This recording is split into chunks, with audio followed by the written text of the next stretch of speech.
this on here. Good afternoon, good afternoon, good afternoon, good afternoon.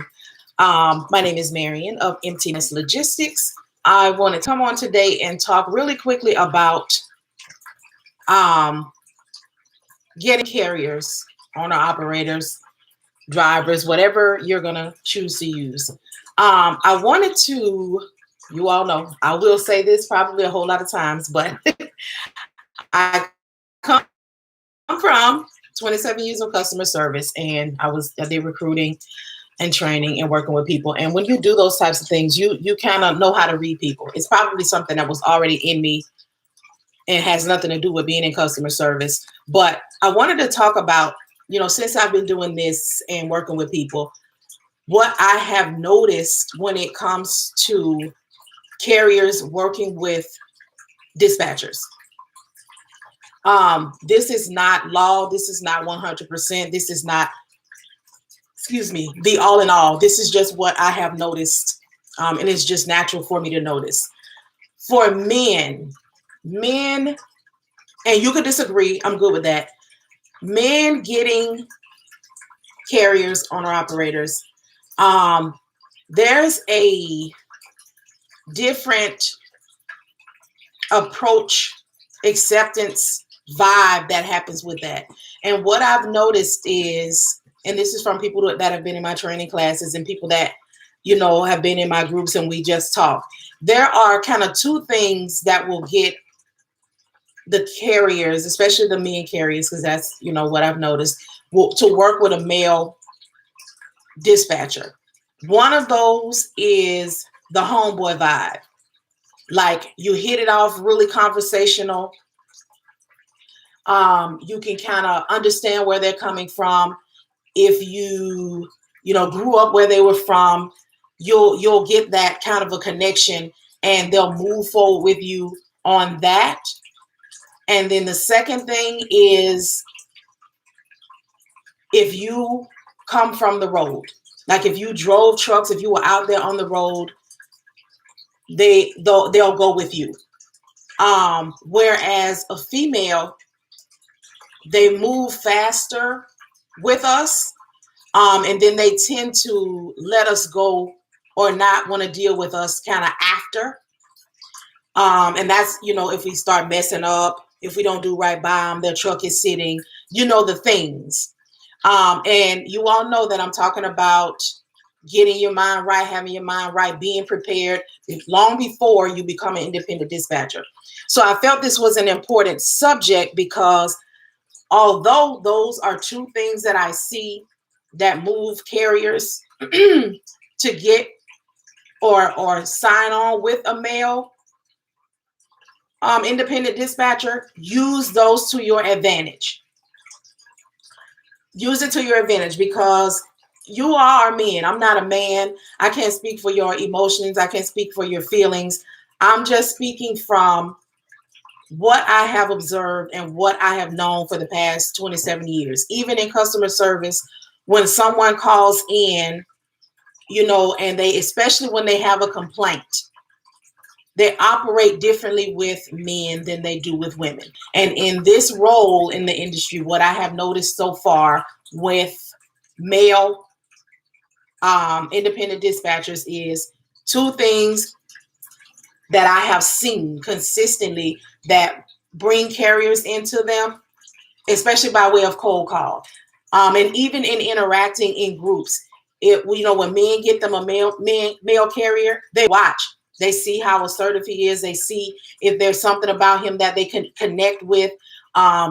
Especially if there's somebody that's coming from the road and they know the road and they know the maps, they're more likely to gravitate to a male dispatcher on those types of things. Whereas a woman, they will watch you. They will listen to you when you call, and those types of things. But there's things that they're looking for.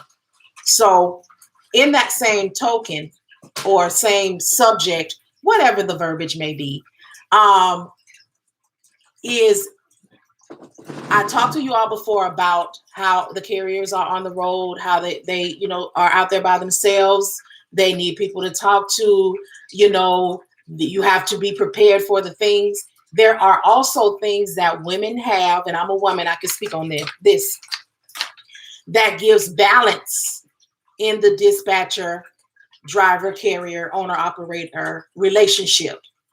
Because as a woman, there are things that I'm going to know what to do, know when to say, know what kind of feelings to apply to a situation, know when to be empathetic, know when to be sympathetic, know when to speak, know when not to speak, know, when it's time to be jokey and when it's, time to just let you have that. And then at that moment, let you know whether or not it was, distasteful, or know when to hold for a moment. We're going to get past this. I'm going to let you deliver or do whatever it is that you're doing. And when I know you are at a moment of downtime, I'm going to address you.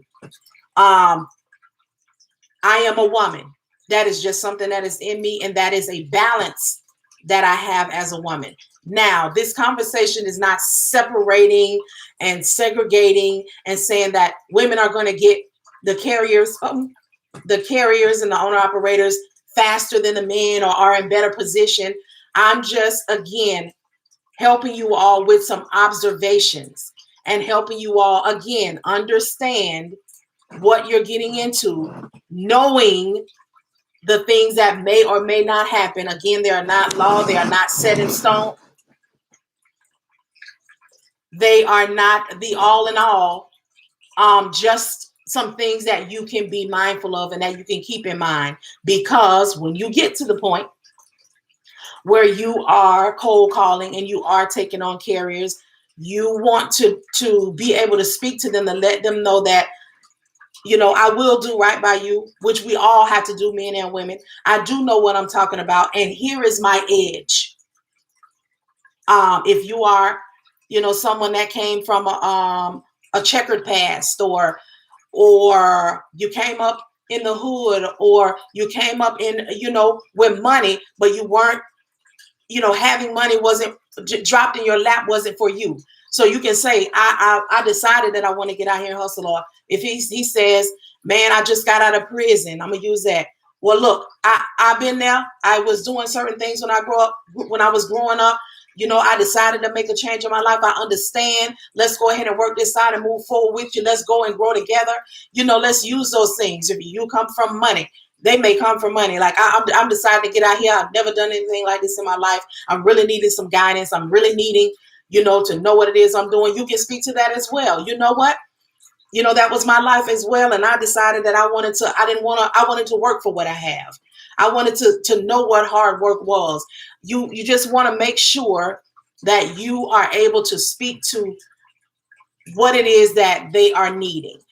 Because as an independent dispatcher, I've said it to you all before, we are not just people who find loads. You have to be more than that, more than a load finder. And we are a guide, because although we are in a contractual agreement with them, we still work in essence for them. And we want great things for them in their business. We want to start that on that type of note. We want to give that kind of vibe. We want to give that kind of energy to them, letting them know that I got you, male or female. But I wanted to come on today and just talk about some observations, because you all know I am trying to prepare you for the role of independent dispatchers. I am trying to be in position to speak to carriers before they make decisions. And so we all work together cohesively. So really quick, nothing long-winded. I may even do another video kind of right behind this one, because I want to talk about Payday Friday.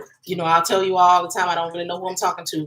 So I'm dropping this video off for those who are getting ready to operate in it, so you are aware. And then I'm going to drop off a video right after this about Payday Friday for those who are already, and it'll still work for those who are getting ready to come into it, because we want to be prepared. And we don't want nobody playing with us when we get out here and get it. All right. So thank you all so much for watching. I will be right back with a video on Payday Friday, because it is, I think, Friday. All right. Thank you. Talk to y'all very shortly.